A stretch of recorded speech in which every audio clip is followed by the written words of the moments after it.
пэйж хуудсан дээр 2000 хүрэх үгүйтэй хүнтэй. Бараг би өөрөө хувийн юугаар профайлаар хийчихлээр бас гайгүй юм шиг те. Нөгөө нэг Монголд энэ төрийн албан хаагч нар яагаад энэ одоо авилгалд автдаг юм бэ гэдэг асуултын хариулт нь ойлгомжтой гэж. Яг л манай өвөө чихэр бовны өдөр олон жил ажилласныхаа шагналд ч улсын их байсан. Тэгээд улсаас байр өгсөн. Өөрийг нь тэр бетад алдсан мөнгийг нь ар гэр нь ихний удаад дарж өгсөн. Ах нар нь дарж өгсөн нь буруутдаг юм байна гэдгийг бол аюу сарсан. Яг л тэр хүн өөрөө зовлонгоо даван тулааг ялаа өрөөгөл гэсэн үг тийм. Өөрийнхөө хүүхдүүдтэй. Гэтэ энэ бол одоо өмнө хэрэгжүүлж үзчихсэн.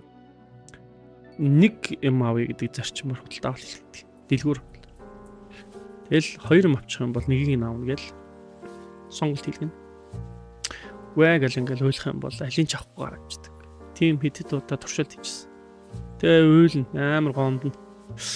Тэгтээ нэг юм ойлгоцсон байгаа. Тэр уйлсан, тэр гомдсон, тэр өдөр юусоо дэлгүүрээс юу ч аваагүй гарсандаа гомдсон хөлт маань. Манай хөлт тэгээд дараагийн удаа орохдоо миний нэгийг л авна гэдэг өгүүлбэрийг маш сайн ойлгоцсон байдаг. Тэгэл нэгийг л авдаг. Тэгэхээр тэр хүн энэ хоёрын аль нь чухал вэ? Өндгөн шоколад нь чухал уу? Ундаан чухал уу?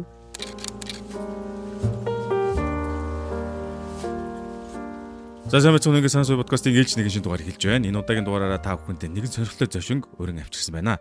За тэгээд тархины блог, хадгаламж өсгөөс эхлэн мөнгөө тайван өрх зэрэг номуудын зохиолч, одоо лектор, коуч Мөнгөн маань энэ удаагийн дугаарт хүрэлцэн ирсэн байна. Сайн байна уу? За ажлын тавлаг. Ажил тавлаг сайн байна. Сайхан үйлж байна уу гэж. Сайхан үйлж байна. За одоо манай подкаст бол ер нь голцоохон бизнес санхүүгийн талаараас нэлээд ярьдаг л та. Та бас их гоё одоо яг манай дугаарт тохирсон хүмүүс маань орж ирлээ. Тэгээд хамгийн ихний асуулт бол ер нь ингээд санхүүгийн сэдвтэй номнуудыг маш энгийн ойлгомжтой хэлбэрээр хүмүүс одоо хийж бүтээж гаргадаг. Тэгвэл одоо яг уг хүн маань та өөрөө одоо ямар мэргэжилтэй аль талын хүн бэ гэж тий. Би Атгын их сургуулийн 2008 онд санхүү менежментийн мэргэжлэр төгссөн. Тий. Тэгээд яг тайлан баланс гаргаж яваагүй. Гэхдээ тэнд сонссон одоо зүйл, хичээл, сургалт одоо сургалтын аргачлалууд миний хувийн амьдрал дээр буцаад хэрэг болсон юм уу? Тэгээд тэр нь яг санхүүгийн ном гэд хэлэхлээр нөөрэ айгуу тийм өргөн утгатай юм байлаа. Нөгөө хувь хүний зан төлөвтэй холбоотой, худалдаа авахчийн зан төлөвтэй холбоотой асуудал руу илүү чиглэсэн ном баггүй. Тэрнээс жишээл нөгөө юу гэдгийг тооцоол хийдэг ч юм уу те. Яг одоо эдийн засгийн хийдэг ажил ерөөсөө биш л те. Тэгэхээр хүмүүсийн нөгөө талын яг мэргэжлийн хүмүүс энэ номыг уншсан хүмүүс бол яг энэ бол зүгээр хувь хүний зан төлөвтэй холбоотой асуудал байна гэж харддаг л баг л та. Зүг. Ер нь сайн дээр дурдсан номнуудыг ер нь та яагаад бичүүлсэн юм бэ? Тий. Би түүхийн ч бас нэлээд олон газарууд бас ярьж ирсэн. Тэгээд товчхон дуртахад яг хөө миний санхүүгийн амьдрал дээр одоо эргэлтийн цэг ирсэн юм уу? Тэр нь 30 одоогоос бараг 10 жилийн өмнө юм байна. Тий. Тэгээд нэлээд хөр мөрдтэй болцсон. Нэг ингээ харахад тэг яг нэг хуучны боддгороо л за ингээл болчихно доо. Шинэ эхлэлээр хичээл гайгүй илгүүдээ ч гэдэм юм уу. Би нөгөө энэ тэнд бас нэг сургал лекцүүдийн ажиллаар үндсэн орлого маань тийм орлоготой тэгж явдаг байсан. Тэгээд ажилд ороогүй. Яг нөгөө бие дагаад юм юу хийгдэг ажил амьдрдаг болсон болохоор гэх юм уу. Тэгж явж хагаад нэг харсан өөр маань амар их хүндтэй бүр л ажилгүй болоод нөгөө орлогууд маань зогсоод тэг нэг ийм зогсох байдал руу оронгот яг тэн дээр эргэлтүүд ирсэн л та. Тэгэхээр өөрийгөө бодож исэн, бодол үнэцүүл, зорж исэн. За миний зарчим энэ төр бүгд буруу юм байна гэдэг дээр хүлээн зөвшөөрөхгүй бол болохоо яагаад. Тэгэд тэрнээс ч зүгээр туршиж үтсэн тэр санхүүгийн нэг юм хідэн дөрмийг тэгэл өөрийнхөө хоримтлал гэдэг зүйлийг үүсгэж үтсэн гэх юм уу. Тэгж үзээд тэгэд энэ дээрээс эхлээд нэг 7 минутын видео бичлэг нэт тавьсан. Яг өмнө миний одоо хандалт муу байсан л та. Яагаад пэйж хуудсан дээр 2000 хүрэх үгүйтэй хүнтэй. Бараг би өөрөө хувийн юугаар профайлаар хийчихлээр бас гайгүй юм шиг те.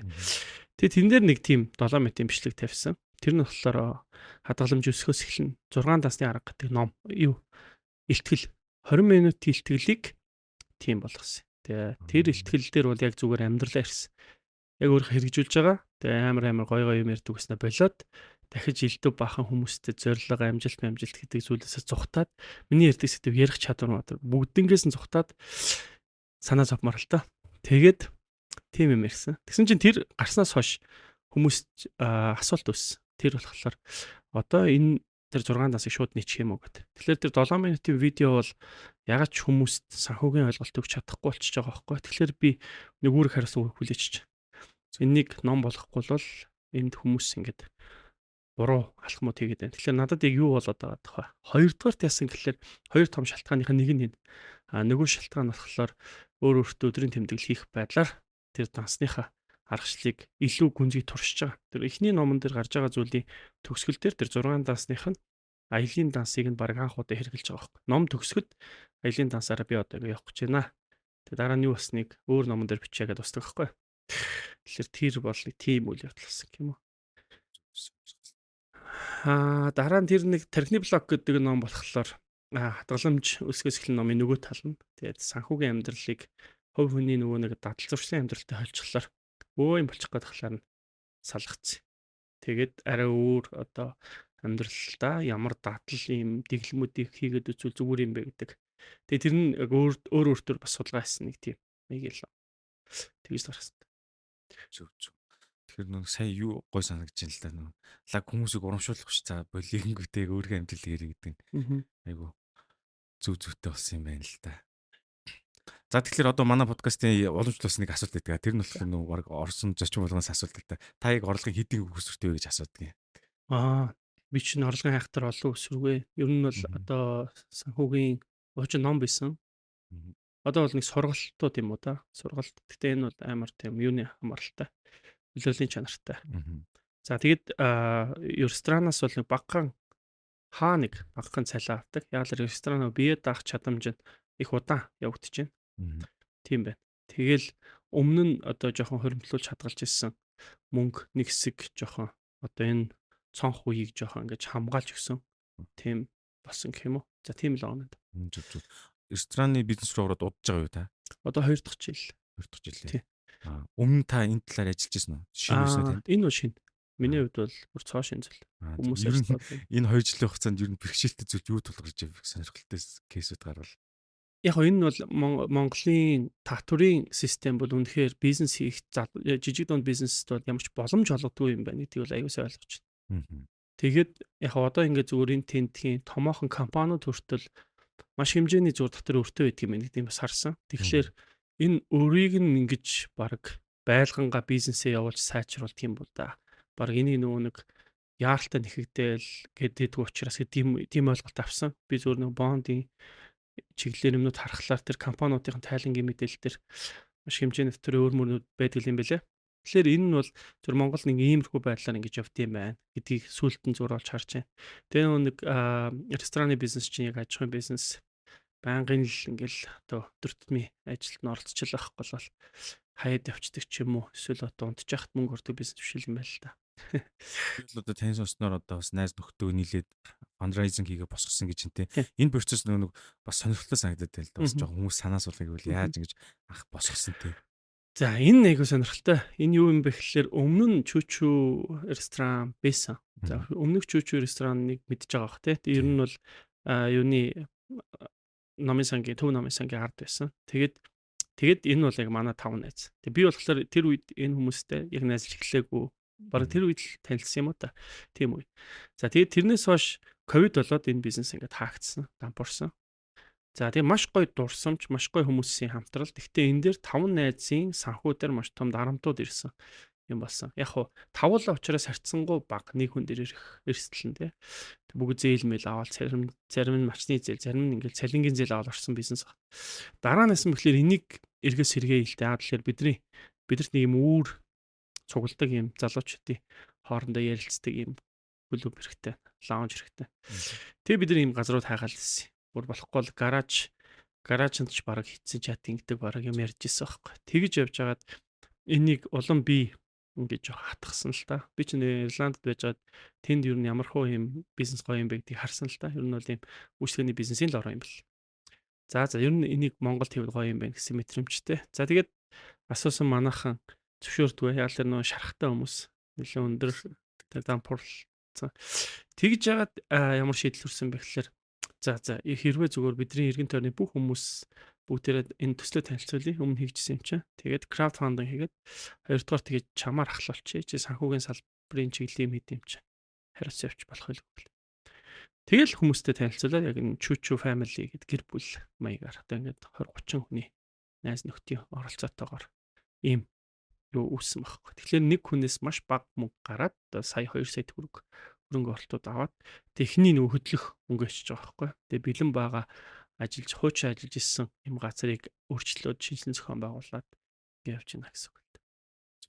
Одоо таасаа хэлээ те бас нэг хүнээс баг гараад олон хүн гэж. Тэгэхээр энэ нэг дараагийн хариуцлага ч юм уу үүрэг хариуцлага дараа нэг шеэр гэдэг дээр юу яаж зохион байгуулалттай тийм хооронд яаж менежмент хийж байгаа юм бол Одоо бол ямар нэгэн байдлаар санхүүгийн одоо ашигтай нэмэх рүүгээ хараахан сайжирч орж амжихгүй байгаа учраас энийг нэг бол би чадахгүй байна. Нөгөө бол энэ их удаан процесс юм байна гэж ойлгож байна л да.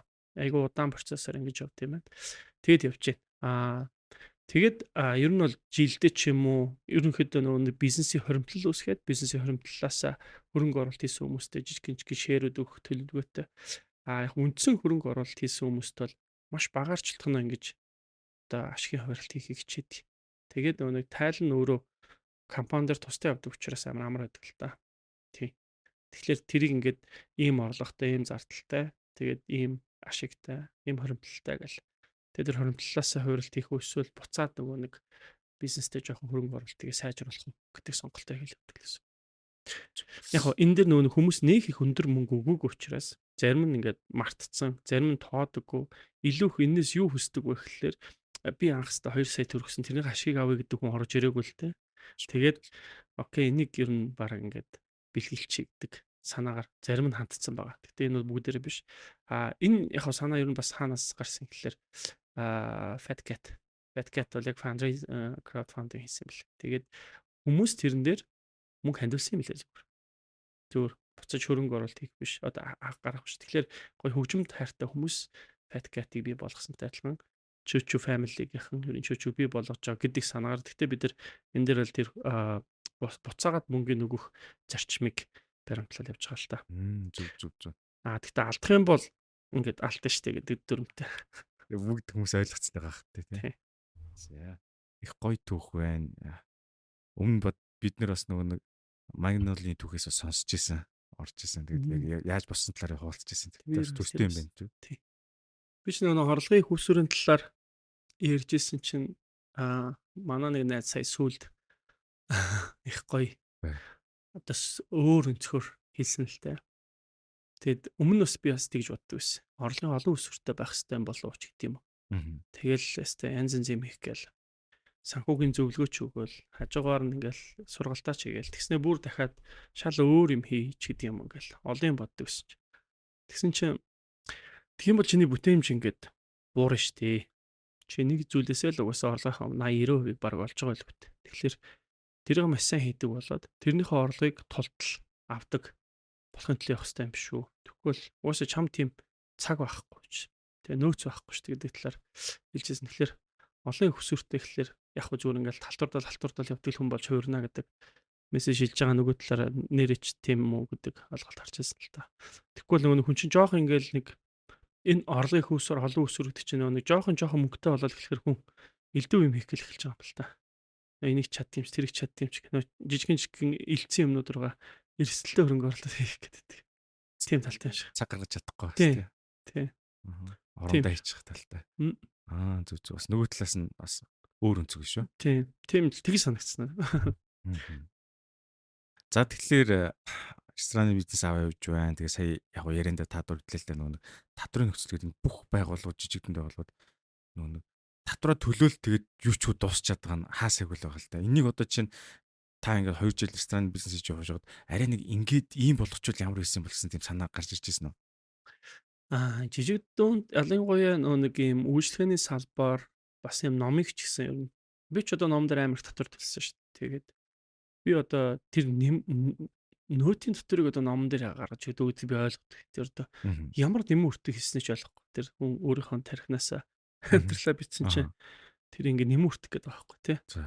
Тэгээд энэ дээр ингээд надаас татвар аваад миний олж байгаа орлогоос улс ингээд татвар аваад тэр мөр жоох ойлгомжгүй. Тэгэхээр ингээд буцаад нөгөө нэг хүмүүсийг, бүтээлч хүмүүсийг юм бүтээх сонирхлыг ингээд бууруулж байгаа юм шиг санагдаж байгаа байхгүй юу? Яг л тэр нь тааг байгаа байхгүй тий. Тэгээд надад ирж байгаа орлого ашиг нь амар бага гэх юм уу тий. Тийм болоод Дэлгүүртээ хувиа өгчөж байгаа. ном чинь шууд цаашаага нөгөө нэг над дээр юугаа нөтөө бичнэ. Тэгээд бас юугаа бичнэ шүү дээ. Ашиг хүн амын орлого албанаар бичнэ шүү дээ. Тэгээд Гурвчин. тэгээд би тэр чинь бахан өртөө болж байгаа. Төлсөн л дөө. Ууш төлсөр бол надад ч завсар цагаа залгасаар л авч байгаа юм л да. Авахтаа айгуу сайн тий. Аа л та. Тэгээд энэ зүгээр Монголд бизнес яагаад ийм удаан өсөж хөгжөөд байгаа юм бэ гэдэг гол шалтгаан нь бол ерөөсөө л татврын бодлоготой холбоотой. Энийг бууруулах, системчлэх, үйлчлэх, тэгээд одоо ийм тодорхой салбаруудад нь тий тэдний нөгөө нэг өсөлт хөгжлийг нь харж байгаа хөнгөлөлт үзүүлэх уян хатан юмнууд хийхгүй л энэ улсыг чинь гацаачаад байгаа байхгүй. Ерөөсөө яг хөө тэгээд тэнд нөгөө төсвийн мөнгө өдөрж байгаа хүмүүс чинь бизнес хийж мөнгө олддог болохоор мэдэхгүй л хэл та. Ер нь зовлон Өөрчлөх сонирхолгүй гэдэг байгаа юм шиг байна тий. яг гол нөгөө төсөв бүрдүүлж байгаа юм гэж хардаг болохоор тэгээд тийм бол байт. Мэдхгүй одоо тэгэл ээ. Тэгээ нэг юм ин хаана байрна гээл яваад байдаг. Тэгээд дансын ачаар нөгөө байгууллагууд яаж ажиллагаа явуул, үйл ажиллагаа хийх үү тий. Тэгэл яг энэс чинь болоод бизнес чинь энэ татврын системээс чинь болоод тэр цаашлаад маш олон авилгал хэл ахуулын үе шатлсан юмуд нь гараад байгаа. Энэ чинь Бүрдсэн шүү дээ тий. Яг тэр энийг даван туулахын тулд тий. Тэр нөгөө нэг эрүүл мэндийн стандарт нь алдагдах, яг нөгөө нэг чанарын стандарт дагсан бүтээгдэхүүн худалдаж борлуулах гэдэг юм тий. Зөв өмнө нь яг энэ зүйл мэдэхгүй оюутан байхад хэдэн найзраар нийлээд ийм жижигхэн компани байгууллагуудад тендер авч үзвэ.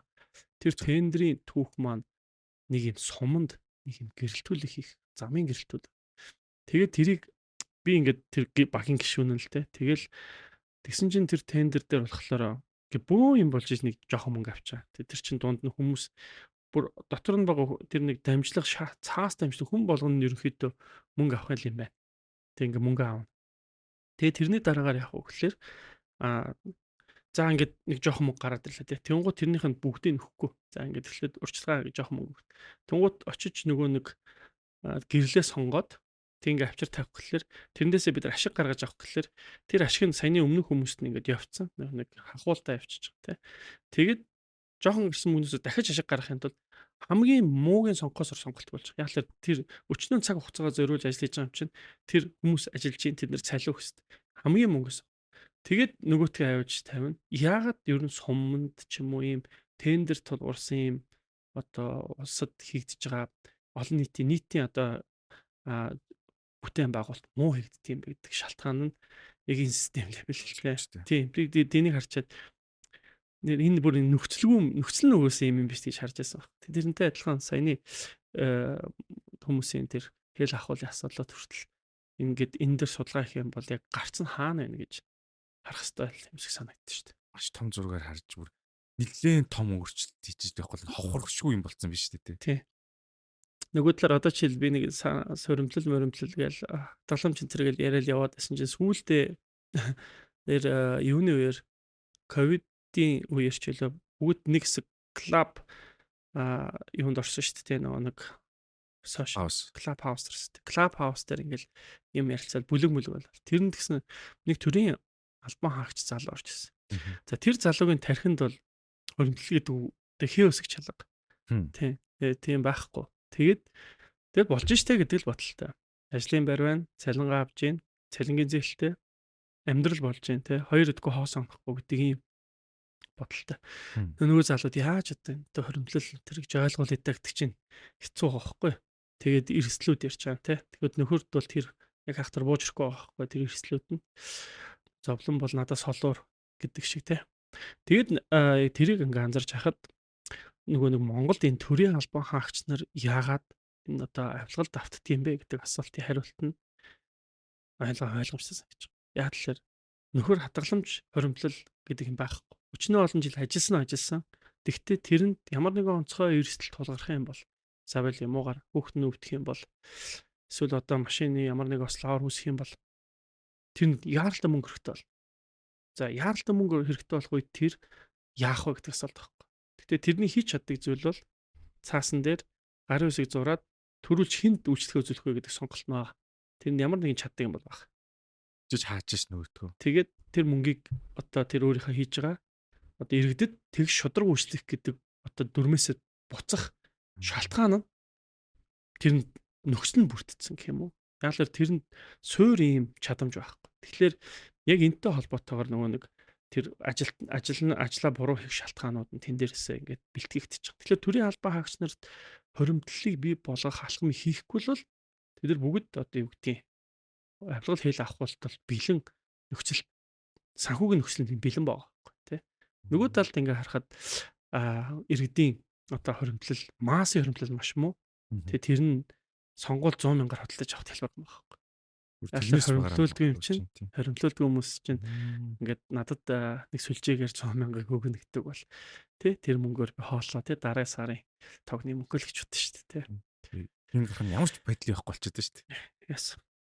За та бол сая яг үндэс суурийн их гоё хэллээ. Төрийн албан хаагч тэр нь ил тодоор харагдах уугүй хамаагүйгээр хоримтлгүй учраас бид нар чинь яаж албан тушаал оруулахыг нь ойлгомжтой бүр айгүй гоё кейс жишээ ярьлаа. Энийг тэгээ бас хүмүүс сонсч л байгаа хэл та.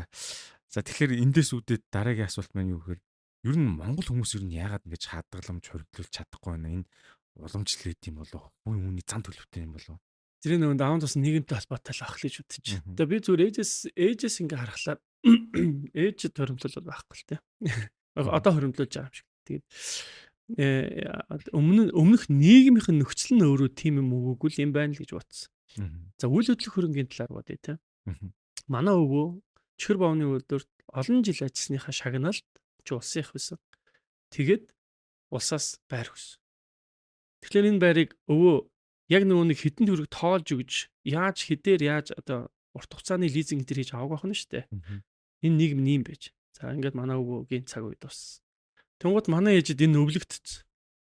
Тэгэхээр ээж одоо тэрийг бол нэгсэн бас мэдрэхгүй байх. Яг ингээд зах зээлийн нийгэм шилжээд жоохон мөнгө чанга болоод мөнгө жоохон одоо мөнгөний нөгөө нэг тоон өрсөлдөөл эхэлсэн үед нэг 8 төгрөгийн зарим мөнгө гэдэг чи өөр тоо руу ороод эхлэх үед одоо бүгд ганцхан 8 хийсэн. Яг ганцхан 8 хийж яхад байраа тавиад бизнес хийгээд тэгээ шатсагчдын нэг игнээ манай ээж орчиж байгаа. Тэгээ тэр үед байраа 3 сая ч илүү зарсан баг. Тэ. Тэгсэн чинь тэр нь хэдэн жилийн дараа одоо тэр байр нь циркийн дэдэг бүр үнэтэй болсон. Тэ. 30 сая, 40 сая гэл. Тэгээ тэрнээс хойшоо дахиад нэг хэдэн жилийн дараа одоо 200 сая, 300 сая болсон тэ.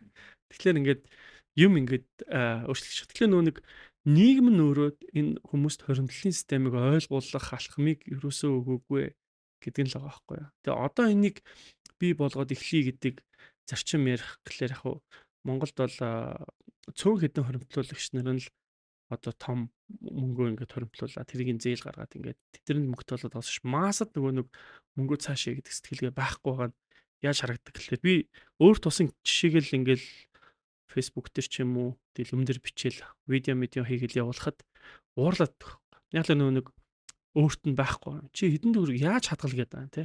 Амьдрал юм хэцүү хат гэдэг нөгөө стил бурууга бусдаа сайсан хэвээрэл байгаа байхгүй. Эн чинь чиний зовлонгийн асуудал ч те. Чиний даван тулах хэрэгтэй зүйл шүү дээ те. Би болохоор өөрийнхөө юм ярьсан. Би ингээд мөнгө хэцүү байсан. Тэгсэн мөртлөө би тэрнээсээ бүр өсөж байгаа тамга хатгалцсан юм аа. Гэхдээ энэ бол тухайн үеийнх нь үйл явдал. Тэгэд жоохон байгаа мөнгнөөсөө цаашаа хийгээд явах нь чиний асуудал тий. Би бол өөрийнхөө жишээг л олж чадсан шүү дээ. Тэгэхээр нөх хүмүүс чинь ингээд надаас ингээд гарцаа хайх гад одоо дургуцж байгаа байхгүй тий. Ингээд нийгэм хэцүү байхад юу гэдэг юм мөнгө зээлээ төлөө цаана хоолны ч мөнгө байхад яаж хадгалах тухай ч гэдэм үү тий. Бүх зээлийг тэр хүн өөрөө л тавьсан. Ер нь бол бүх асуудал нь өөрт нь баг тий. Тэгэхээр зүгээр энэ жишээнүүдийг сонсож байгаад би яаж болох вэ? Туршаад үзье гэдэг алхам л бид нар хэрэгтэй болчиход байгаа юм л да. Таны хэлдэг үг айгуу сайн бууж байна л да. Цөөн үдүн л хадгалаатай. Тэгснэ нийт масаар энэ тарахгүй гэдэг бол их эмзэг сонсогдож байгаа байхгүй юу? Тий. Тэр чинь яг ковид дээр бид нар шалгалтанд орсон шүү дээ. Монгол хүмүүсийн нийт хэдэн хувь нь хэдэн хоног хадгаламжаар амьдрах чадамжтай байна гэдэг нэг судалгаанууд нэлээд явсан да. Окей. Тэгээ ковид туссан. Дахиад ковид шиг өөр пандемик ийм хөл хорой юм болвол хэд хоног амьдрах чадамжтай болж дээшилсэн бол гэдэг нь сонирн байл да. Энэ зовлонгоос хэрэг сайн сурсан бол гэдэг нь тийм дахиж ийм хийж болохгүй байх гэдэг дээрээ тавьсан байна уу? Эсвэл ийм сурсан байна уу гэдэг нь асуулт болчих юм л да. Тэгэхээр Бид нар нөгөө нэг бидэрт нэг ийм чухал чадвар суух хэрэгтэй болов учраас хараад байдгийг. Тэр нь болохоор одоо бид нар өөрийнхөө амьдрал дээр болж байгаа ямар нэгэн зовлон асуудлаасаа тий сурах хэрэгтэй юм санагддаг. Би ер нь энэ юу сурваа тий. Надад ингээд энэс яг олж авах ойлголт юу байна? Тэрнээс маш сайн асуултын хариултыг хайж ивэл дараа нь би дахиж ийм асуудалтай орооцолдохгүй тулд энийг хөнгөн давахын тулд гэдэг нэг юм аргачлалтай болмоор ба шүү дээ тий. Тэгэхгүй ингээд нөгөө нэг мартахыг ирмэлцдэг, зүхтахыг ирмэлцдэг. Тэр асуудлаа ингээд барьж аваад хаяал ингээд яваад байгаа юм шиг болчиход байна л да. Хоёрдугаар нь хүмүүс чинь өөрсдөө нөгөө юм тойрогт орчоод байна л да. Нэг тойрог тэр нь болохоор яг ингээд сурах боломжийг олохгүй. Тэгэл ер нь өөрийгөө сайн ойлгохгүй байгаа нэг юм паникийн байдал буюу нэг юм гацаанд орчдөг юм. Тэр нь яг юутай холбоотой юм гэхээр үзэл бодлын ертөнцтэй амар холбоотой юм санагддаг. Харах үнцэгтэй хамааралтай юм уу да. За одоо би тэрийг өмнөх өөрийнх нь нөхцөл дээр тайлбарлавал би өмнө юу гэж боддог байсан бэхлээр нэг л амьдрах гэж боддог байсан. Тийм учраас сайхан зүйл хэрэгжилчих гэж боддог байсан. Одоо тэр зээлмэл тавьж хамаагүй. Хоёрдугаарт яадаг байсан бэхлээр хүн намайг гаднаас мал дүгнэ гэж боддог байсан. Тэгээд би айгүйх сайн хувцс хэрэглэхийг хэрэмсдэг байсан. Гуравдугаарт би ер нь эргэн тойрныхоо хүмүүст муу харагдахыг хүсэхгүй. Тэгээд ээж мэжтэй ч юм уу гэд байгаа мөнгнөөсөө өгөөд би сэтгэлээрээ гэдэг юм зарчмаар хандах гэж хичээдэг байсан. Байгаагаар л ханд юу вэ тэгвэрэ ингэж боддог байсан. За тэгээд дөрөвдүгээрт өөрийг бол төлчих штэ. Юм учраас одоо ингэж тий тавьчих. Тэгэл яжгал төлж тараа гэдэг юм бодолтой байсан. Тавдугаарт тэр өөрийгөө төлж чадах юм бол дараагийн хүмүүсээс аваад өгөөддөг байсан. Тэгээд бас ороогүй орлогоо айгүйх төлөвлөдөг байсан. За одоо эндээс нэг дэднүр орж ирэндээ гэл тэр ажлыг нь эхлүүлээ хийцэн юм чи одоо орох бах та гэл тэрийг хүлээгээл ингээл нөгөөдхөндөө шаналал тэгэл мөнгө нь орж ирэхгүй нэхэгдээл тэгэл ингээл яваад байдаг. Тэгэл тэр нь ингээл амар их зээл тавиал нөгөөдгөө бодж шаналж авч ил амар их зээл тэрний хооронд амьдрал явагдаад байдаг. Зарлууд гараад байдаг. Тэгээ нөгөөдг нь орж ирэнгүүт нөгөөдх рүү юу алга болчихно. Дараагийн нэг юм хайгуул руу явдаг. За нэг ийм үзэл бодол харах үнцэг ойлголтууд юм. Хэрвээ энэ үед маань нэг юм мөнгөн гэдэг багийг гарч ирээд мөнгө хөрөмтлөх тухай ярих юм бол би тэр дээр хараагчдын нэг болох л байсан бахал да. Тэгэхээр нэг хүмүүсийн үеийн одоо нэг юм сэтгэлгээний тойрог нэм гацаанууд нь харах үнцгийн гацаанууд нь өөрөх нь амьдралын бүх тэр үйлдэлүүдийг хийлгээд байна гэж ойлгож байгаа. Тэгэхээр Монголд нөгөө нэг юм одоо санхүүтэй холбоотой, хувь хүний санхүүтэй холбоотой, хоригдлолтой холбоотой юм сэтгэлгээ маш сайн боожиж амжаагүй байна гэдэг зүйл харагдаж байна гэж би бол тэгж ойлгож байгаа. Одоо санхүүгийн тал дээр харахад эхнэр нөхөр хоёрын санхүү тусдаа байна уу? Хамт байна уу гэдэг асуулт хүртэл Монголд бол айгүйх тусдаа биш, хамтдаа байх магадлал өндөртэй. Гэт бүгд дундаа байх хэрэгтэй гэдэг ойлголт өндөртэй. Тэрнээс болоод гэр бүл санхүүгийн эрсдлүүд бас амар их гарч ийн гэж харагддаг байхгүй. Ийм бэхлээр нэг нь илүү хөндөр орлоготой, нэг нь ингээд ажиллаа хийгээд мөнгө олоод тахад нөгөөх нь хөдөлмөрлөх сонирхол нь буурдаг. Тэг яагаад тэгэхээр тэр шийдэж байгаа юм чи ингээд. Тэнгууд одоо энэ байдал нэмэгтэйчүүд нь орлогоо олох чадвар нь өндөр болоод өрхийн санхугаа аваад явах гэхлэнгүүд эрчүүдийнх нь бүтээмж унждаг. Яагаад тэгэхээр би өмнө олж илсэн юм чи одоо энэний илч гэдэг юм. Ингээд нэг юм тусдаа биш. Бүх асуудал нэг. Тэгэхээр энэ чинь тухтай бүс рүү орчиж шүү дээ.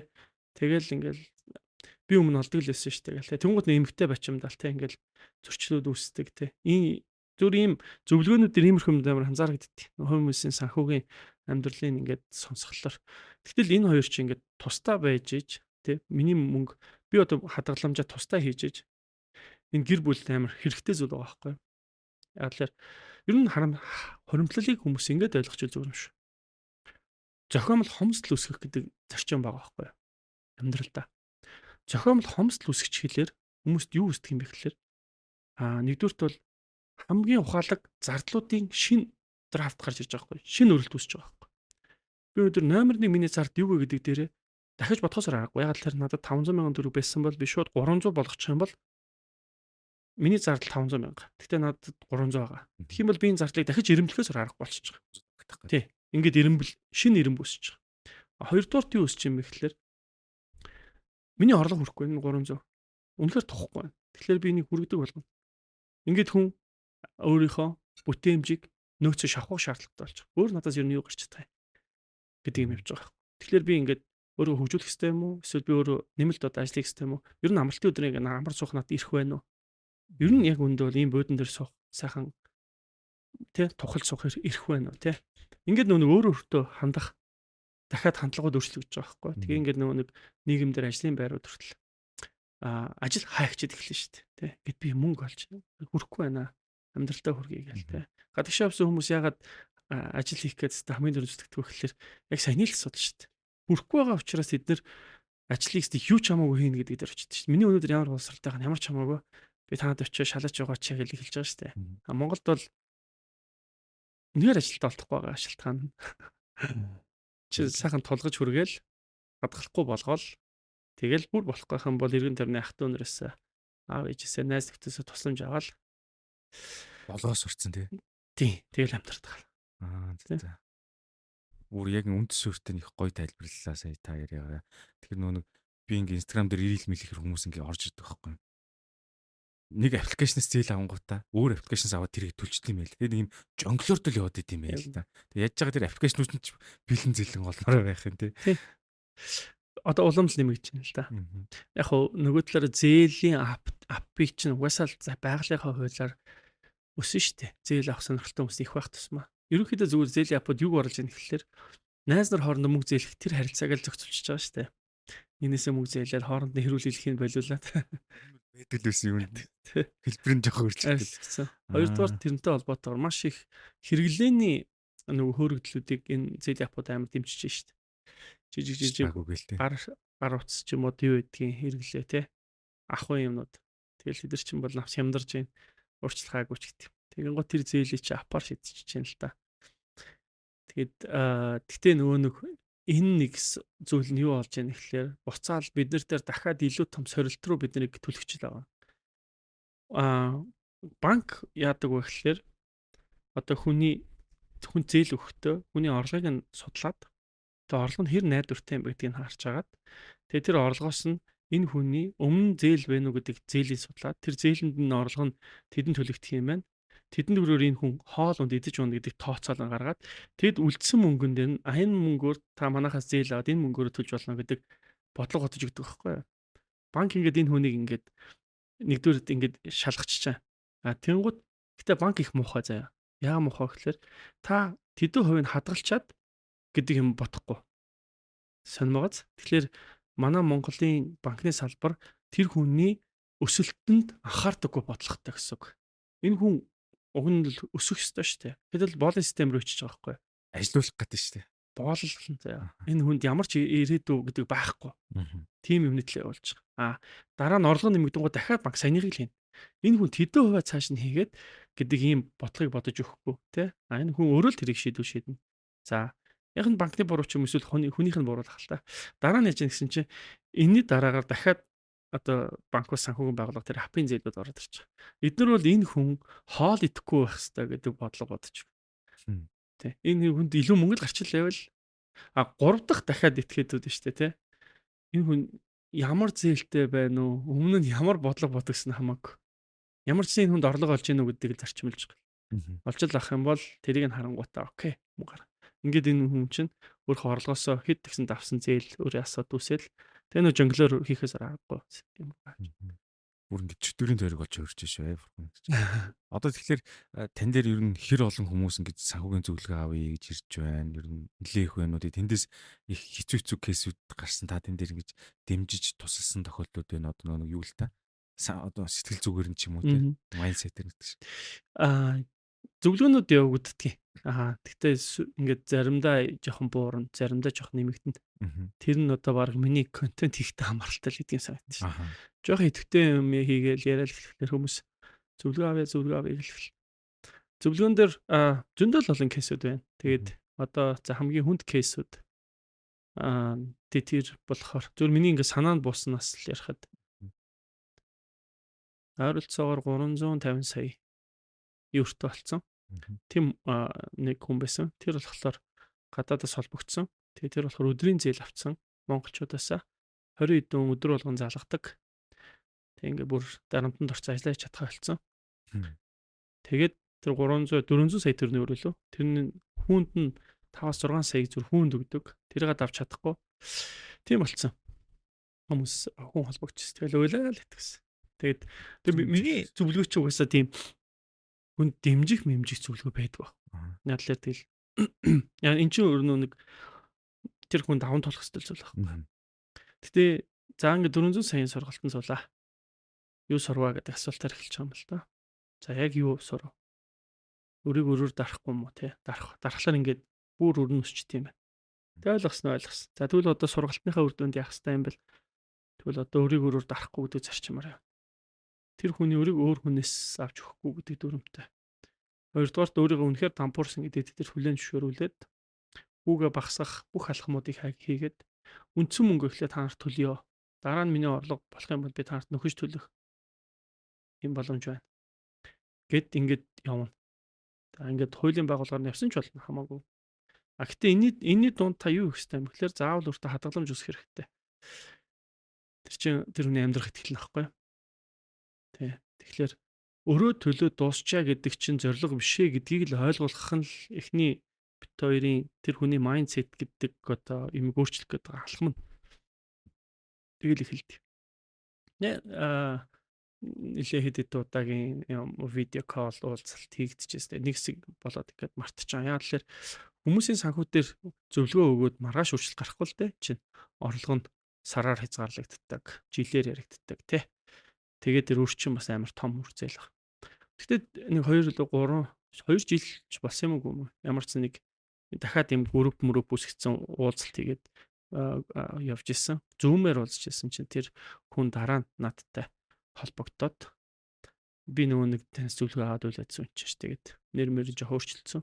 Тэгээд яасан бэсэн чинь миний өр 70 болсон гэсэн баг.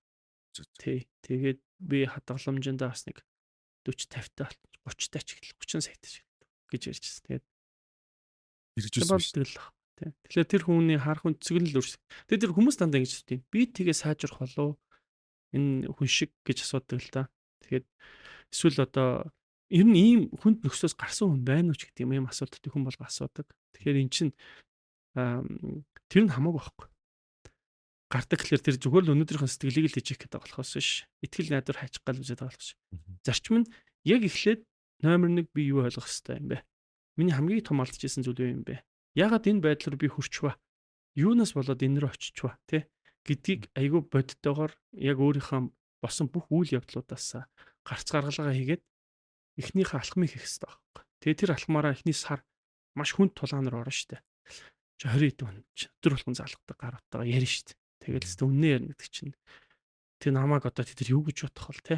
Бүр намайг дарамтлах байдаг гэл бүр нөө айцсан амар болсон байгаа. Тэгэхээр ингээд нөгөө нэг алхамуд хийгээд явах бол чухал байгаа байхгүй. Сүүлд яг бүр өөр кейсүүд бас орж ирдэг. Тэр нь болохоор мөрдөд тоглоом, бет тавиад алдсан хүмүүс амар их орж ирдэг. Тэд нар дээр бол миний зөвлөгөө хэрэгжихэд хэцүү юм билээ. Яа тэгэхээр цэвэр сэтгэл зүйн асуудал одоо сэтгцийн эмгэг маягийн олчихно гэж дайрал идэхтэй дахиад. Тэгээ ухаарчлаа гэж бодоод яг хөө миний зүгээр нийтлэг харсан хэд хэдэн удаагийн жишээн дээрээс харсан зүйл юу байсан бэ гэхээр тэр өөрийг нь тэр бетад алдсан мөнгийг нь ар гэр нь ихний удаа дарж өгсөн ах нар нь дарж өгсөн нь буруутдаг юм байна гэдгийг бол аюу сарсан. Яг тэгэхээр тэр хүн өөрөө зовлонгоо даван тулааг ялаа өрөөгөл гэсэн үг л дээ. Ямар амар үгүй. Та ар гэрийнх нь өрөвдөд төлчдөг тэнгуут нь өөгшөөж явах нь шүү дээ болд юм ингээд. Яг хөө өөгшөхөөс илүү тэр хүн энэ удаагийн тэр асуудлыг даван туулахад тэр хүн өөрөө дараагийн хэдэн жилийг зарцуулах тийм урт хугацааны сорилтондоо хороогүй. Тэгэхээр тэр хүн юу гэхээр маш буруу зүйл хийсэн гэдэг мэдрэмж байсан. Тэгээ тэр мэдрэмжийг одоо зүгээр л хормхон зур хэдэн хүний харилцаагаар ухаарлаа өрөвдүүлж хайрлууллаа, уйллаа. За би дахиж тийхгүй. Тэр хүн амлаж ийн гэдэг. Тэр хүн гэхдээ тухай тэгж бодсон л ах. Дахиж тийхгүй л гэж бодсон баг. Гэхдээ тэр яагаад дахиж тийхгүй вэ гэдэг тэр нь том одоо юм үйлдэл хийх зовлон бие махбодоор мэдэрсэн тэр мөнгийг буцаж олох гэж яасан үйлдэл байхгүй ч бас хичээл. Өөрөө нүр тулж шуурган дундор яваагүй учраас ийм асуудал үүсэж байна л да. Зүг зүг зүг. Тэгэл нэг залуу сая тэр нэг юун дээр онлайн юун дээр бас нэг биччихсэн шүү дээ. Би бас яг тэр бетад юм юу яадаг баг рулет маягийн юм байсан юм яс. Тийм юмар тоглоо тэгээ алдсан мөнгөө би 300 саяг алдсан. Одоо би тэрийг ухаарад их нэртэйгээ ярилцаад ойлголцоод одоо төлөө хувьж чинь төлж байгаа. Одоо надад нэг 200 хэд үлдсэн байна. Одоо би энэ төлөхийн тулд дахиад надад тэдэн жилийн ярьж байгаа байхгүй. Гэтэ энэ залуу үнэхээр тэр хичээлдээ суугаад яваад байгаа байхгүй. Яг өөрөө нүр тулж штэ. Тэр би бичсэн нийтлэн авчихсан. Тэгэл нөхөр бол яг өөрөө төлөөл явж. Энэ бол яг энэ асуудлаасаа гарах хамгийн сайн арга юм байна даа гэж. Хүүхэд нөө өөрөө унжиж алхдаг гэдэг шиг л. За тэрийг бол их маш ойлгомжтойгоор мөнгөн лектор маань гоё тайлбарж өглөө. За тэгэхээр эндээс үүдээд ерөнхийдөө хүмүүс ингэж чөтгөрийн тойрогт ороод те гарахгүй жонглордоод ийм явж байна. Тэгэхээр ер нь ирээдүйдээ бид нар анхаарахын тулд энэ үр хүүхдүүд багаас нь хэрхэн одоо мөнгөний боловсрыг олох вэ? 10 жилд нь одоо заалтай юм шиг ямар арга одоо байж болох вэ? Хүүхдүүдэд ястай юу ч заах гэж хэрэггүй л гэж боддоо шүү дээ. Тий. Та өөрөө л аятайхан болчих гэдэг ганц л зарчим байна. Үгүйсээ таны л тусгал юм чи. Өөрөө хадгалдаг хүүхдэд хадгалах заах ямар ч боломж ямар ч их үсгэр байхгүй шүү дээ. Мөнгө хадгалах хэвээр. Тэр өөрийнхөө хийдэг бол өөрийнхөө хийгээд ойлгосон ухаарсан зүйлийг бол үр хүүхдүүдтэй бол яаж хийгээд ойлгуулна. За би ингээд мөнгө хадгалахад ингэдэг юм чинь хүүхдтэй хадгалах жоохон тэсгэл хэрэгтэй байт юм да. Тэсхийн тулд яах вэ гэл те. Тэгэхээр хоёрдугаар сонголт гэдэг зарчим. Одоо жишээл би бол хүүхдүүдэд өөрийнхөө хүүхдүүдтэй гэхдээ энэ бол одоо өмнө хэрэгжүүлж үзчихсэн. Нэг юм авъя гэдэг зарчмаар худалдаа авалт хийдэг. Дэлгүүр. Тэгэл хоёр юм авчих юм бол нэгийг нь аавна гэл сонголт хийлгэнэ. Вэ гэл ингээл ойлгох юм бол алийг ч авахгүй гараа авчдаг. Тим хэдэд удаа туршилт хийжсэн. Тэгээ уйлна амар гомдно. Тэгвэл нэг юм ойлгоцсон байгаа. Тэр уйлсан, тэр гомцсон, тэр өдөр юу өсөө дэлгүүрээс юу ч аваагүй гарсандаа гомцсон хөхт манай хөхт тэгээд дараагийн удаа орохдоо миний нэгийг л авна гэдэг өгүүлбэрийг маш сайн ойлгоцсон байдаг. Тэгэл нэгийг л авдаг. Тэгэхээр тэр хүн энэ хоёрын аль нь чухал вэ? Өндгөн шоколад нь чухал уу? Ундаан чухал уу? гэдгийг сонгодог. Биш үү тэр хугацаанд. Тэг аль нь илүү чухал вэ гэдгийг тэр хөөр ингээд ахиусаа ойлгох гэж чинь. Хоёрыг нь бол авахгүй юм байна. Нэгийг л авах юм байна. Тэг ингээд сонголт байна. Заримг авах юм уу? Эсвэл ингээд яг нэг сонголтоо л юм.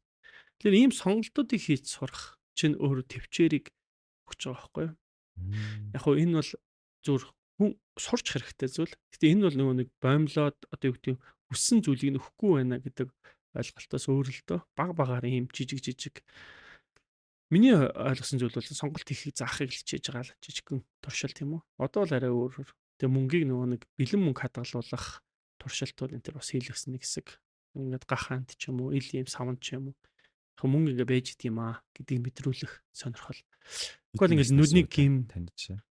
Яг хөө ер нь бол нэг цэцэрлэгээс нь эхлээл тэд нар чинь ингээд ээж аавын нэг мөнгө өглөөр тэр ингээд нүдэн дээр нь байлгаад байвал яг мөнгө бол ийм юм байдаг юм. Гэтэ байж л байдаг юм байна. Яг л миний наалт тоглоом шиг те байж байдаг юм. Энийг байж идэг зүйл. Тэгвэл бол ингээд багт нь л нэр мөнгө харагддаггүй нүдэнд нь үзэгддэг байх юм бол чи нүдний гим штэ. Маш ховор юм байна гэдэг мэдрэмж авна штэ. Хоёрдугаарт өөртөө мөнгөтэй байж чадах дадал ингээд дасал байхгүй болчихсон. Гэс л үргэлжлэл. Зөв. Яг ингээд өөрийн толны тусгал гэдэг бол айхтар юм шиг нэр. Яг тэгж л ойлгох юм байна. Тийм. Би бол тэгж л боддоо шүү дээ. Тэг. Миний нөгөө нэг ойлгож байгаа юм бол би туршиж үзэж байгаа зарим нэг зүйлээсээ л хүмүүс тавалцчих. За ингэвэл ийм л юм шүү байна. Зүгээр юм шүү. Нөгөө нэг яг ингээд бодит нөгөө эрдэмтдий баталсан гэдэг шиг ингээд туршина гэдэг чинь үр дүнтэй юм л да тий. Хий хоосон биш болохоор. Тийм. Та одоо жишээл подкаст орж байгаа залуучууд за яг ярианых нь хэдэн хувь нь яг өөрийнх нь туулсан кейс байна гэдгийг нь илүү хэрэгтэй л дээ.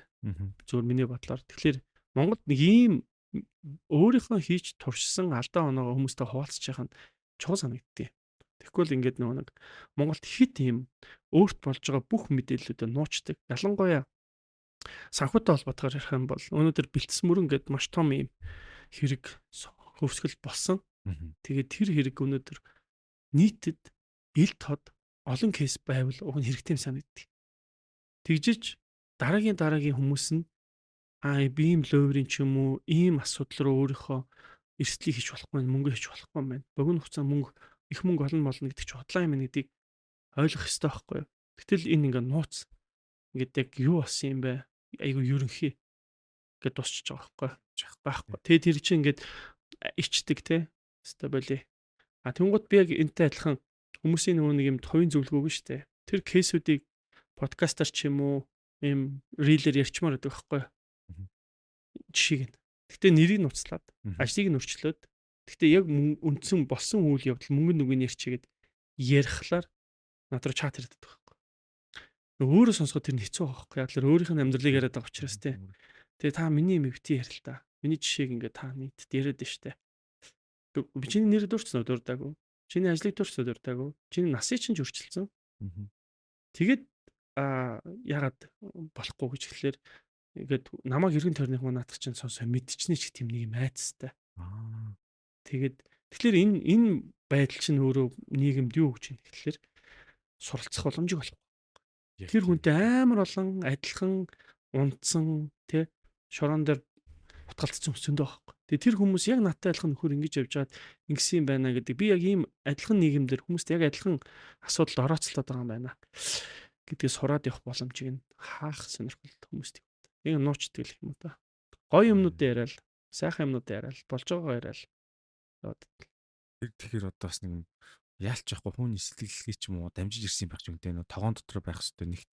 Хоёрт нь болохоор ягаад ч юм амар хэлбэрээр олон гэсэн одоо юу сэтгэлгээ одоо л ам бүхтэй оршсоор байгаа даа тий. Маш цөөхөн л энийг мэддэг. Ихэнх нь ингээд сургалтын дээр ч байхгүй шүү дээ. Олигтой санхүүгийн одоо эдийн засгч нартай банкны одоо яг эм эдийн засгч юм уу зээлийн эдийн засгч янз бүрийн хүмүүстэй уулзаад тэдний амнаас олигтой үг нь гарах гэж чаддаг шүү дээ. Кейс байхгүй.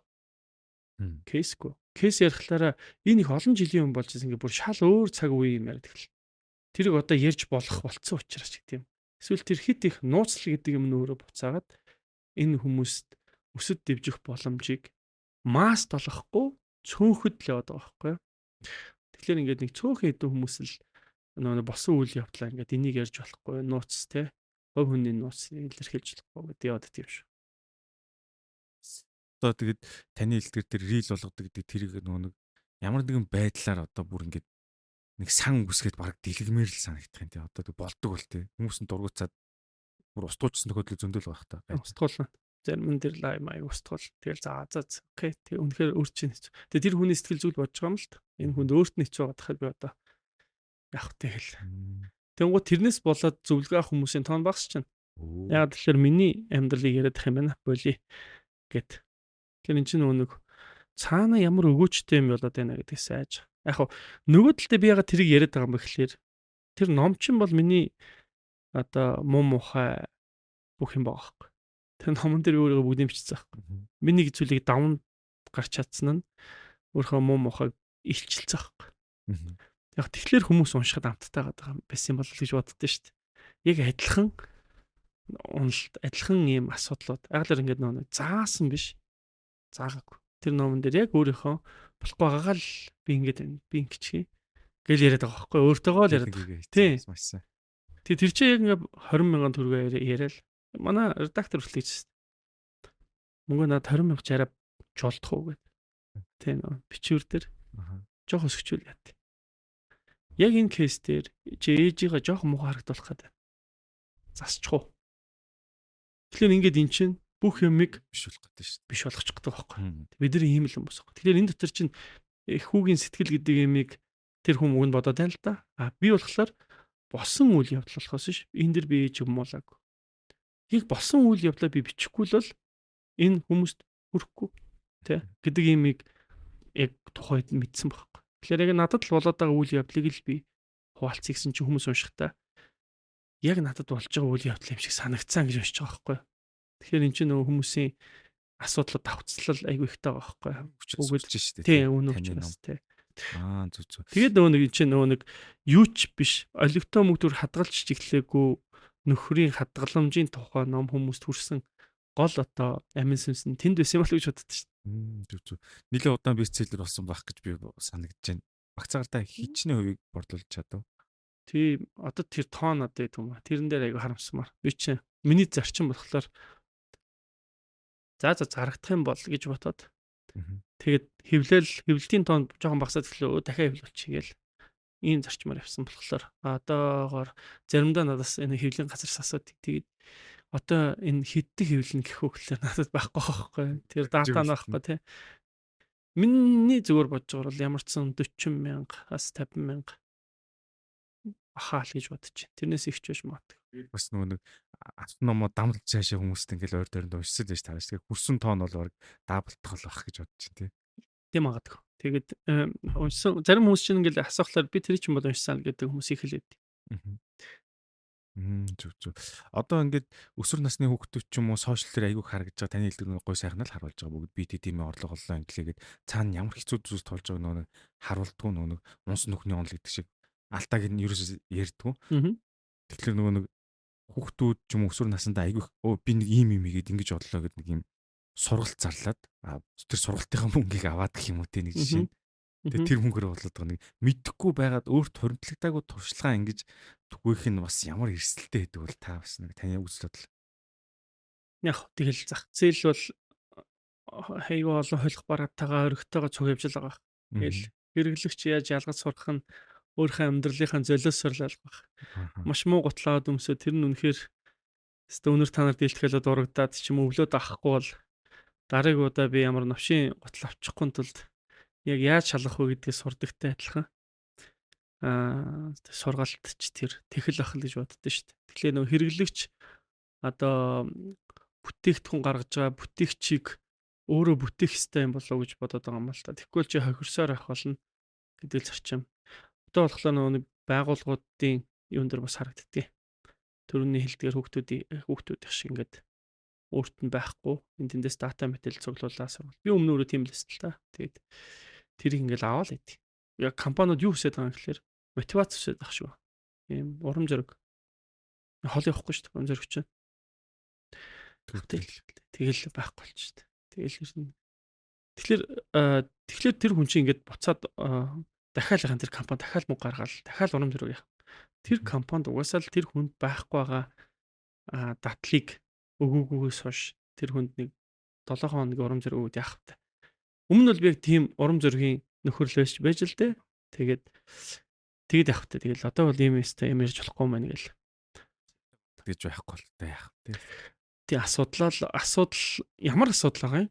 Тэгэд энээсээ яаж гарах вэ гэдэг халахмаа хийгээл. Их хал асуудлаас гарахлаар дараагийн асуудал руу уусаал очино л доо. Дараагийн жоохон проблем дээр уусаал яваад очиж чинь. Яг хуу тэр санхүү дээр ирэхэд бол хүмүүс нөгөө нэг одоо хоримтлуулсан мөнгөө яах вэ гэл асуудаг хүмүүс байдаг байхгүй. Хоримтлуулаагүй ч юу асууад байгаа юм бэ гэмээр л асуулт л та. Алаагүй баг ярьс гэдэг шиг байна. Яг үнэ тийм. Тэгэхээр хүмүүс нөгөө нэг хит холын, хит туйлын юм руугаа маш их санаа зовоод одоо өнөөдөр хийх ёстой даалгавраа улам холдуулаад байгаа юм л та. Тэгэхээр эхлээд чи мөнгөтэй болох хэрэгтэй болчихдог. Тэгээ хоримтлуулсан байх хэрэгтэй. Тэгээ тэр дадлыг хийгээд тэгэхээр дараагийн зовлог уус гараад ирдэг. Нөгөө нэг асуулт нь одоо яах вэ гэдэг нь. Тэг яг адилхан. Тэгэл тэрнийг одоо харин энийг яаж хуваарлах вэ гэдэг асуулт руу явмаар байгаа байхгүй. Эсвэл тэр инфляцид мөнгө хадгалаг бол нэг санаа зовх зүйл биш шүү дээ. Байх өөрт нь байхгүй мөнгөнд юунд нь санаа зовх. Тэгэл инфляц эсвэл цалин тэгэл дагаал өсгөөсөр аргагүй бол явна шүү дээ. Эсвэл илүү ааш тэгэл. Тэгэхээр яг хөрөмтлүүлээд миний яг энэ мөнгө л одоо эргэжил өстой ямар ч утгагүй мөнгөлчих гээд байна. Улам л худалдаж авах чадвар нь унчих гээд байна гэдэг мэдрэмж байгаа бол тэгээд би энэ мөнгийг хаашаа барьшуулах уу гэдэг тэр хүн зовлон ирэх хэрэгтэй болчихж байгаа байхгүй. Тэгэхээр яг өөрт тулгарч байгаа асуудал руугаа бид нар эхлээд нэг фокуслж сурах хэрэгтэй болчиход байгаа юм л да.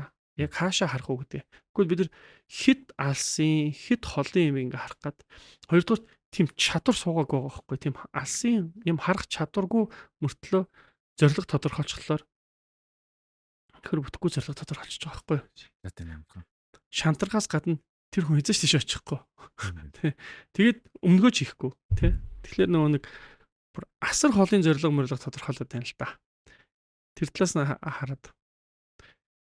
Юус таны ярин сая яг ингээд нөхцөл байдалтай анализ яг одоо юу байгаа нь тэрийг ихлэ ирэмтлэх хэрэгтэй шүү дээ. Тэгэхгүй ч маргааш нөгөөдрөхөө байхгүй юм санаа зовд идэг. Тэгэхээр тавтар ярих чухал яриа болж байна л да нөгөө санхүүгийн бодисор энэ бол их яригддгүү бас ховор сэдв хүмүүс нөгөө нэг алдсан туршлагаа таны сая хэлдгээр нуудаг те. Мгм. Тэгэхээр одоо хүмүүс яаж одоо магадгүй ингээ санхүүгийн сахилаа бат ч юм уу юм руу хэрэгтэй зөвлөгөө мөлгөөгөө хувь хүн одоо яаж олох хэвтэй юм те.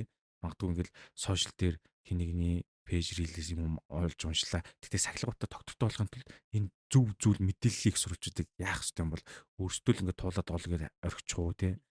Жохон ингээ наанаас нь жижиг түлгэж өгөх үү те. Ямар арга барил үүд юм бол зам. Тэгээ үзэл бодлороо хүлээж авдаг учраас өөрт нь таалагдж байгаа тааламжтай байгаа зүйлүүдийг эсвэл яг ойлгох ухаарсан зүйлүүдийг нь яриад байгаа хүмүүсийг дэмждэг бах л да. Тэгэхээр тэр нөгөө нэг яг хуу минийхэр бол энэ хүн яг өөрийнх нь яриад байгаа зүйл өөрийнх нь амьдрал дээр байна уу гэдэг асуулт эхний маш сайн хэмжиг шалгуур авах гэж бодож байгаа. Өөрөө торшсон юм болов уу? Өөрийнхөө амьдрал дээр хэрэгжүүлээд байна уу? Тэгээ те энэ хүн яг эсвэл зүгээр мэдлэг яриад байгаа юм уу? Судалсан номныхаа тухай яриад байгаа юм уу? Яг шинжлэх ухаан яриад иж бас болж шүү дээ те. Ийм байна уу гэл. Тэгэхээр тэрийг нэгдүгээр ингээд өөрөөр ялах хэрэгтэй. Хоёрдугаарт бол бид туршиж үзэх хэрэгтэй гэж бодож байгаа. Тэгээд туршаад үзэх хэрэгтэй. Тэгээд туршаад болж гэнэ үү болохгүй нь гэдэг чинь л аягүй сонир шүү дээ. Туршиж үзэх бол хэцүү шүү дээ. Тэ. Яг амар олон төрлийн мэдээлэл аль нь зөв аль нь буруу гэж өнөөдөр тэр их сортлох нь тэр тухайн хүн дээр л ирж байгаа даалгавар болчихж байгаа. Өөр одоохонд бол яг мэдэхгүй байна. Одоо энэ хүнийг хинч дураараа юу ч ярьж болно. Одоо юу сошиал дээр бол энэ бол бүр дийлдэх байж байна. Зүгээр л олон хүн тэр хүний солиорлыг дагаад олон хүн таньдаг болчихлоор тэр ингээд нөлөөлөгч болж байна гэдэг чи өөрөө гажууд л штэ угаасаа. Тэг ингээд зүгээр л тэр энэ олон хүн л дагсан. Гэхдээ тэрийг зүгээр сонирхолтой болохоор дагцсан. Тэрний нэг зарчим байна. Тийм. Маш зөрөгтөр тэнэгтэж чадж байна. Тэгэхээр би ингээд тэнэг баймаар байгааг маань тэр хангаж байна. Тэгээ тэр миний тэнэгдмээр байгаа тэр хүслийг маань тэр хэрэгжүүлж чадчихагаад нь атаархаад ч юм эсвэл их гоё байна те. Тэгээд агсан ч гэж магадгүй. Гэхдээ тэрнээс юм ч сурах гаагүй. Угаасаа ч анханасаа ч юм сурах гэж боддог. Гэтэл тэр нь гинт юм заагаад эхэлдэг байхгүй юу. Тэгээд амар нөгөө нэг намайг олон хүн дагцсан учраас би ер нь би гайгүй юм штэ гэдэг. Бас юм байхгүй хааснаас. За. Би бол тэгж харсан штэ. Тэр сая сүүл нэг юм аимшигын ийм подкаст хүмүүсийг сонсдог. Тэрийг машин тавьж байгаа сонссон чинь тэн дээр нэг ийм биеийн үнэлэгч эмэгтэй гинт нэг хоёр дээрэмчин ах トゥ хоёр дээрэмчин тэр эмэгтэйг бурхан гэж нэг жижигхэн асагдмал тосгон дээр аваачаад тэр эмэгтэйг бурхан гэж итгүүлээд нөгөөдүүлийнхаа бүх мөнгө төгрөгийг ингээд аваад нөгөө эмэгтэйтэйгээ тохироод хуваана гэсэн чинь нөгөө эмэгтэй чи гинт өөрийгөө бурхан гэж бүр итгээд сүулдээ тэр ингээд аллах малгай хийгээд хүний цус мус өргөл барьц өргүүлээд тийм солиорлыг ингээд жож илрүүлсэн тухай нэвтрүүлэг босын явдлыг сонссоо. Яг энэ эффект чи санаж байгаа байхгүй. Тэр зүгээр ингээд биеийн үлдэгдэл эмхтэйсэн. Тэгсэн чинь тэрийг ингээд хоёр ах トゥ хоёр авчрангуудаа хамтаа заллий хий. Чамаа бурхан гэд итгүүлчихье. Эдгээр үсээ тэрийг мэдэхгүй. Тэр ийм чи ингээд тэрэн шиг ингээд дуу хоолой гаргаад ингээд дойролж шарлаад ингээд ярьчих. Нөө чин жүжиглэлтэндээ итгээд автаад өөрийгөө орчлоо шүү дээ ч одоо юу гэсэн. Тэр их бас үйл явдал тэр юм бэл. Тэр түүхэн. Тэгэхээр яг саяных шиг ер нь бол нөхдүүд ингээд нэг дагаад хөөргөх тусам нөхөр өөртөө итгээд өөрийгөө ингээд самбати гэж бодоод тий би л ер нь энэ улсын чан аврах юм байна гэж бодоод ингээд зарим нэг нь бүр улс төрд гарсан тохиолдол зөндөө байна шүү дээ. Зөв тэгж харж байгаа. Суур байхгүй гэдэг чинь маш аюул болоод байна шүү. Тэгж нөгөө нэг яаж ийн гэж харсан. Би бол тэгж бодсон. Төвшин тэр ч одоо. За тэгэхээр гадаадын ингээд лаглаг одод мангар тэрбум ч юм уу хүмүүс ингээд маш энгийн байгаа хүмүүс сошиалор шеэрлдэг. Энэ хараа ийм л удаалах хүмүүс чинь брэнд өмсөөгүй шүү дээ. Зургийн шеэрлдэг гэрнээ өөрөө ингээд iPhone-ын шин загвар харангуут нь хамгийн түрүүнд селфигээ толиндоо аваад стори хийдэг те. Тэгэхээр нэг энэ монголчуудад нэг юм ганган байх хэвээр гоё харагдах хэвээр хинээс дор орохгүй шин загварыг авах хэвээр магадгүй тэр одоо авж байгаа утсыг 100% тултал нь тэр функцийг ашиглаж байгаа гэдэгт бас эргэлдэж байна бид тэр камерын хүчин чадлын те. Одоо яг тэрнгээр ингээд кино юм уу ч юм уу яг ашиглах хэрэгтэй техникийн шаардлагаар нь авж байгаа бол бас нэг өөр хэрэг. Зүгээр хэрэгцээндээ авангуудаа энэ гоё харагдахсан хүнээс дутхгүй гэсэн зан чанар одоо бидний ингээд цусан байгаа юм уу? Ер нь энэ яг юунаас болоод байна? Тэгэд энэ арилах боломж байт юм бол. Би бол таамаглах. Надад нөгөө нэг тэр чиглэлийн бүр нарийн одоо судалгааны мэдээлэл авахгүй учраас аа би нэг хоёр зүйлээр тайлбарлах одоо миний анзаарч байгаагаар бол хоёр зүйлэл харагдаж байна та. Нэгдүгürt бол аа бид нар нэг юм зовдөггүй зовлон арай өөр төрлийн зовлонтой л болчиход байгаа шүү. Тэр нь болохоор өөдөнгийн зовлон гэх юм уу? Одоо яг биетээр бол зовоогүй. 25-нд л зээл нэхэд. Гэхдээ тэр нуцсан дээр зээлэтлээч. Тэрнээс биш хөрөгч бол дүүрэн. Гэхдээ гоё бодон дээр Netflix үзээд ингээд юу gooц шүү дээ. Physical аж gooц шүү дээ. Амар гоё. Тэгтээ яг ингээд оюун санааны хувьд бас дийлэхтэй зовхгүй. Тэгтээ яг 25-нд юм уу 20-нд л зээл нэхэд тэгэхээр яана гэл амар зовж байгаа юм шиг ийм дүрлөө орно. Тэгтээ хоолол it's okay. Сууж байгаа суудлал бол it's okay те. Тэг үзэж байгаа юм бол гоё. Тэ айгу өндөр хурдны интернеттэй. Тэг ингээ уцаа харахлаар гайг уцтай. Тэгэхээр энэ зовлон ч өөр айгу сонин зовлон болчиход байна л да. Нэг юм боддоор нүдээр харахад зовлонгүй. Одоо махан биеэр бол зовлонгүй. Оюун санааны хувьд бол тэр зовлон маш бага рейнжтэй үехэн ирдэг. Тэ нэг юм сарын төгсгөл төр тэ ирдэг. Тийм шиг санагдаж байна. За тэгэхээр энийг нөгөө даван туулах нь өөрөө нэгдүгээр тэр арай өөр зовлон болчиход байгаа шүү. Тэг ингээд яг survival хийх шаардлага нь бага юм шиг юм уу? Их сонин одоо юм тэмцэл юм шиг байна. Хэцүү байна тийм. Хэцүү, аягүй сонин ойлголт. Хоёр дахь нь юм бэ гэхлээр нөгөө талдаа бол энэ нэг сэтгэл зүйн стрессэд дарахаар л гэж боддог. Тэгээ би угс хангалттай стресстэй байна л да тий. Өнөөдрийн мэдээнээс хэсвэлэл өглөө босоод чөтгөр гэж хэлж шít. Юу болчихоо вэ? Тэгээ тэр доор бож байгаа бичиж байгаа хүмүүсийг хараад уурлаад хэлж тий. Хүмүүс юмнаас хүн уурлах чийц таас. Тэнгууд ингээд зоо айгүйх зовцсон. Тэ нэг дэлгүүр орсон чинь нэг хайтаахан пижак байна тий. Ягтай би ингээд ажил хийж байгаа хүмүүсийн өмнө гарч байгаа. Гэтэ яг төлөвсөн мөнгө байхгүй. Цацаад. Ялла эн чинь өөрөө шагнаж штэ. Хүн зовлон байгаа л баланслах хэрэгцээ үүсэж байгаа. Тэгэхээр ингээд тэнцвүүлэх гэдэг. Гэтэ энэ хүн хоримтлал үүсгэхгүй яг ийм тэнцвүүлэлтийг аягүй хийж байгаа байхгүй. Би хангалттай зовж байна. Би хангалттай хичээж байна. Тий, би хангалттай ингээд өнгөрсөн 3 сар би хангалттай хичээсэн. Тэгээ би ингээд зөндөө олон асуудалтай тулгараад энэ болгоны хард намайг тэгтээ хинч гэдэггүй ч гэдэм юм. Юу гэдэг ингээд өөр өөртөө гой оншууд тавиад явж болно шүү дээ. Тэгтээ 17 гарцсан яадгийг тавьчихж байгаа. Би хангалттай өнгөрсөн хугацаанд бизнес хийсэн. Гэтэ тэр бизнесийн success амжилттай болоод тэр санхүүгийн хувьд сайжраагүй. Гэтэ ер нь энэ донд өөрийгөө шагнахгүй л нэг юмнаас хоцроод байгаа юм шиг санагдаж байгаа. Тэгээд гайг уцсан авч. Окей. Яг хөө мэдээж бусад хүмүүс л өдөөгч хүсэн зүйлүүд мөн хүн бол ингээд аваад эргэн тэр найз нар наваад уцаа ингээд толинд ингээд стори гэдэг нь бол өдөөгч хүсэн зүйлс мөн. Гэтэ яг үнэхээр үйлдэл хийлгэж байгаа шалтгаанууд нь юу вэ гэд минийхаар бол тэрийг зовлонгоо стрессээ тайлах арга хэрэгсэл болчиход байна гэж бодсон шүү дээ. Нэг онлайнаар хувцс бүр тэр нь ингээд дом болцсон. Тэгээ онлайнаар хийсэж баахан хятадын янз янзын бараа авч байгаа анаа нар чи зөндөө шүү дээ. Ингээл ингээд сугаал ингээл тэгэл одоо тийм манай ажил дээр ч гэсэн байсан ингээл байсаgal нэг юм бараа хүрээд ирлээ гээл. Тэгэхээр яаж байгаа бол тэгэхээр тэр анаа авсан гэл тэгэхээр анаа авчдаг. Тэгэл ань бол амар завгүй ажилладаг. Тэнгуү тэр хүн чинь тэр их ажлын дундор өөрийгөө шагнах хэрэгсэл хийгээд байна уу гэж би харж байгаа байхгүй. Тэгэхээр энтэй адилхан нөгөө хүмүүсийн одоо өөрийнхөө стрессийг, ачааллыг шагналаар ингэж тэнцвүүлж за би энэ гоё юм авсан да ингэж нэг өөрийгөө тайвшруулах гэдэг арга хэрэгсэл болчиход байгаа шүү. Бас айхтар тодорхойлт шүү. Ер нь ингээд бараг л бууж шүү.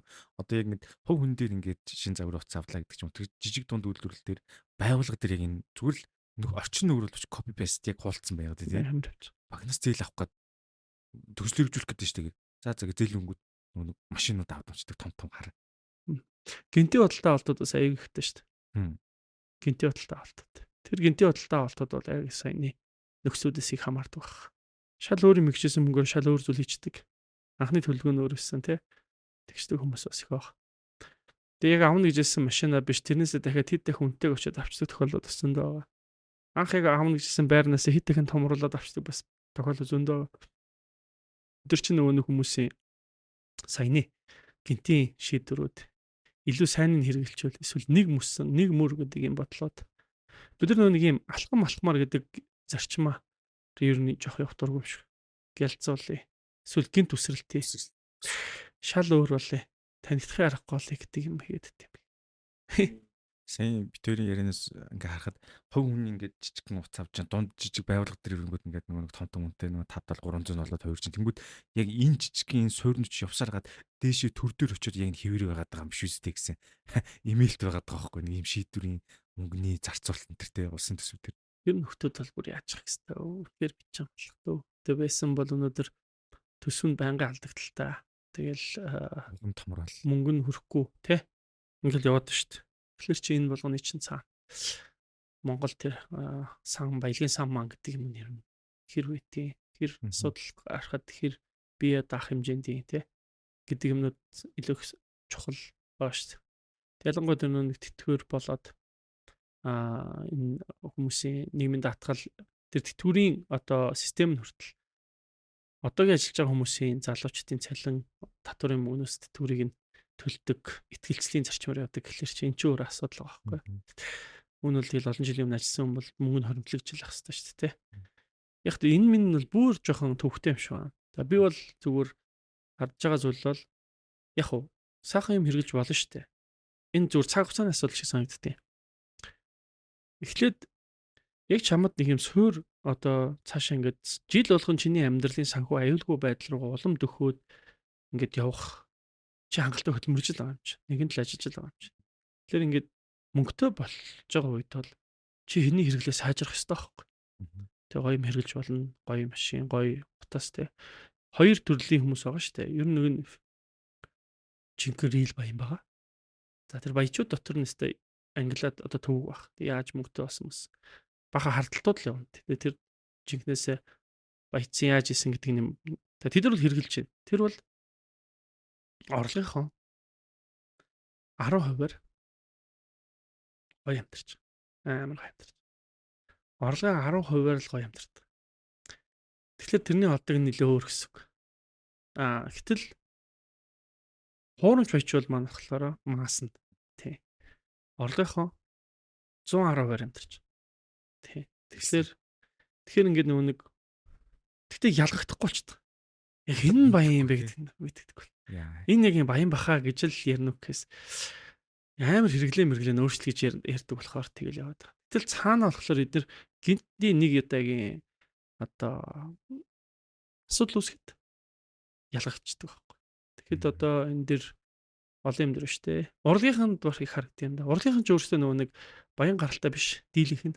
Дандаа нөгөө нэг жинхэнэ амьдралаас харалтай авьяастангууд. Тэгээ тэр авьяастангууд чинь гинт их мөнгө олоод эхлэнгууд зарцуулт. Гинт баян харагддаг дүрм рүүгээ ороод амар гоё рилүүд хийгээл энэ тэрнгөр явал стори гээл. Тэгээ өвдөнгууд ард түмэн ингээ гуугаа начдаг. Тэгэхээр энэ чиг бод хөдөл нь одоо нэг эффект нь энэ харагдчихж шээ. Нэг жишээ те. Тэр нь зөвхөн урлагтай биш те. Тэгэхээр бидэрт нэг нийтлэг юм. Нэг нь бодтой үнэн, нэг нь болохоор хуурамч. Гэхдээ тэрэнд очих гэж яардаг. Тэгтээ тийм болно. Тэгтээ болоог байхад яарсан байдаг. Цагаасаа өмнө одоо цаг нь болоог учруулын цагаас төрөл шаналсан гэсэн үг. Тэр шиг болоход.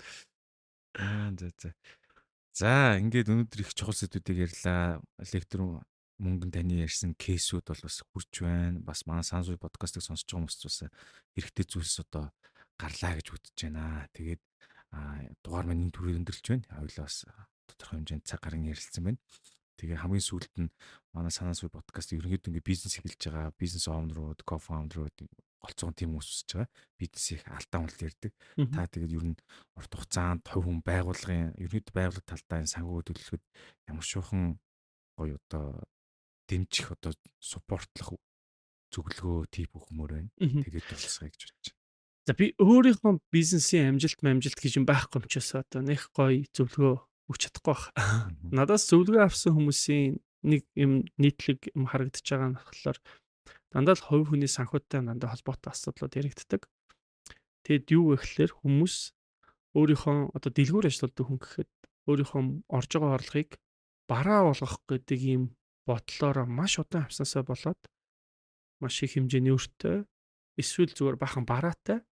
Тэг яг хувийн амьдрал гайгүй байр маяр машинтай болцсон. Дахиад бизнес нь өргөждөггүй. Тэгсээр гад ингээд бизнес нь зогсон голчихтой хүмүүс зөндөө байдаг. Жишээлбэл тэгэл бөмбөр зах махыг хүртэл орж ирж байсан. Тэгсэн чинь гинт бөмбөр ховчлагдаад хөдөлнаалагдана гэсэн чинь тэр хүмүүс нөгөө нэг түрээс төлөгч нь хөөгдөх өсөлтөй болоод тэг хэрвээ хөөгдмөргүй бол энэ метр квадрат $10,000 аав гэд жижигхэн цай заасан юм бэл. 1 метр байж. Тэгээ нөхдүүдэд тийм хэмжээний мөнгө байхгүй. Гэхдээ өөрсдөө амьдрал 10 хэдэн жил хийсэн гэхэд амьдрал нь хувийн амьдрал нь гайгүй жоох явцсан. Тэр нэг бизнес чинь өөрөө дандаа бараа байхгүй юм байна. Бараагаа л харж байгаа л тайвшраад иж болохгүй юм байна. Бизнес нэг дүрмтэй баймаар. Бизнес бол мөнгө олох дүрмтэй бас.